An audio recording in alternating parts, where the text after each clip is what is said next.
Hi, this is Bill Boulding, Dean of Duke's Fuqua School of Business. Welcome to the current episode of What's Next.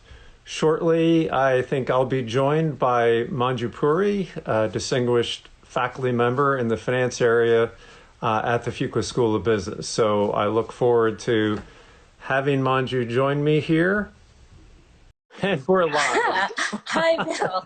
So, Manju, thank you so much for joining. It turns out it's very painful waiting in Instagram live space all by yourself. But thank you so much for joining the conversation. And I thought I'd let you do a little bit of an introduction. So, in addition to being one of our wonderful finance faculty members, could you say a little bit about why your voice is one that gets listened to?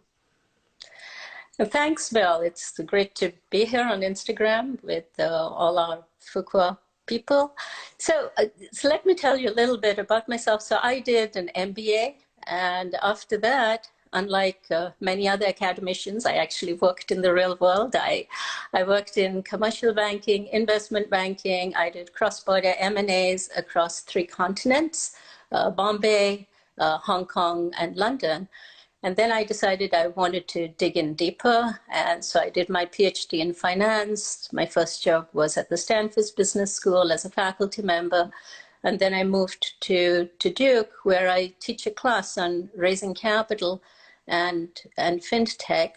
And so a lot of the research that I do is on different aspects of financial markets, on banking, on lending relationships with firms, with individuals, with the crisis, on bank stability.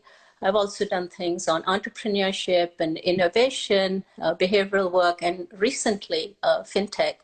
So I'm also an editor of one of the top finance journals, which is the Review of Financial Studies.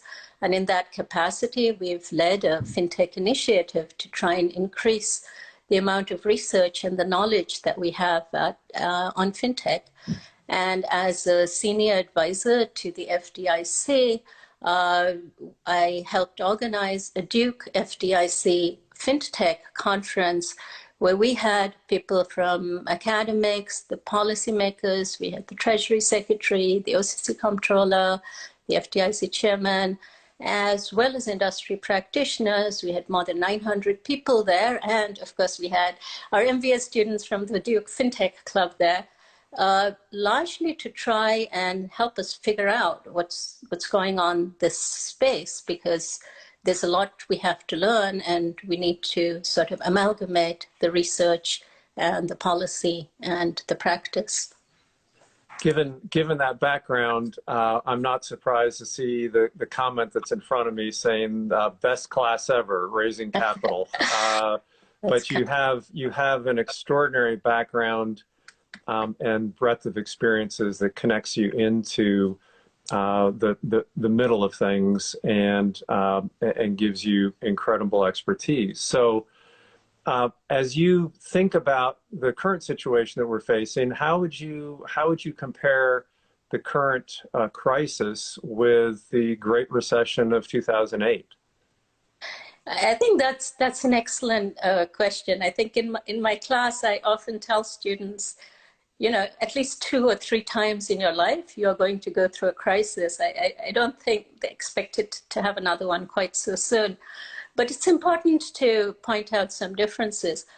So in the Great Recession, a lot of the focus was around banks, right? There was a lot of concern about banks, the way that they had been lending, securitization. There was a lot of debate as to what is the right approach. Should we have stimulus? Should we be spending? Should we be rescuing? Should we be bailing out the banks? The current crisis is very different. The origins are different. Banks are not heart and soul and center here. We have the coronavirus and everything else that's going on. It's unprecedented times, but it is very different.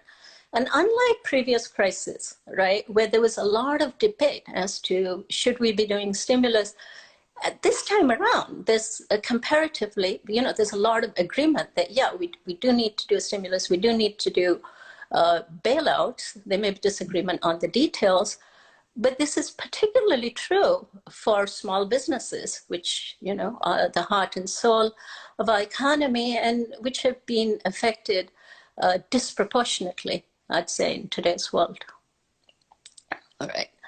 And so, you know, again, if you were to look at the bailouts that have been considered, we've had 4 coronavirus bills through Congress.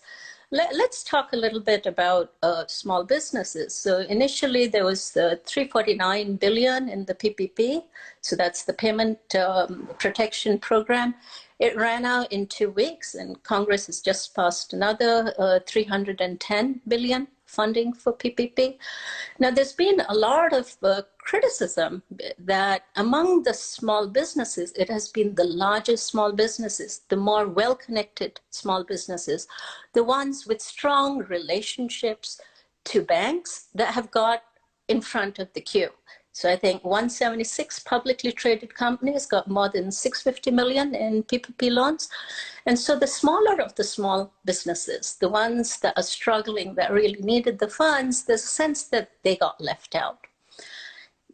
And you know, so part of the challenge and the opportunity is, you know, what can we do about it? And I think, again, so one of the questions is, could tech happen? So could tech help?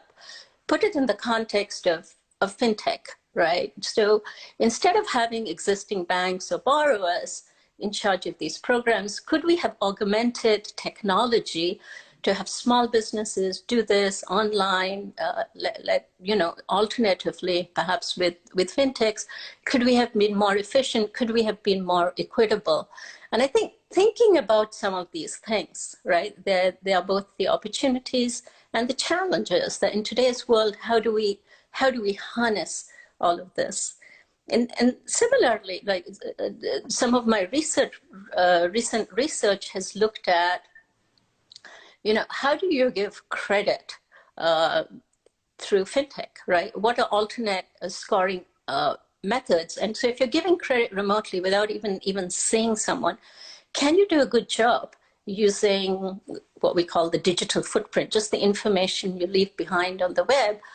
And there's some evidence, the answer is yes. You know, you get enormous amounts of information, even from very, very simple digital footprints. And again, so there's opportunity in today's world of harnessing this technology to do this. There's also a challenge because many of these alternate credit scoring mechanisms have not been tested in times of downturns. So I think there's a lot of interesting things to think about.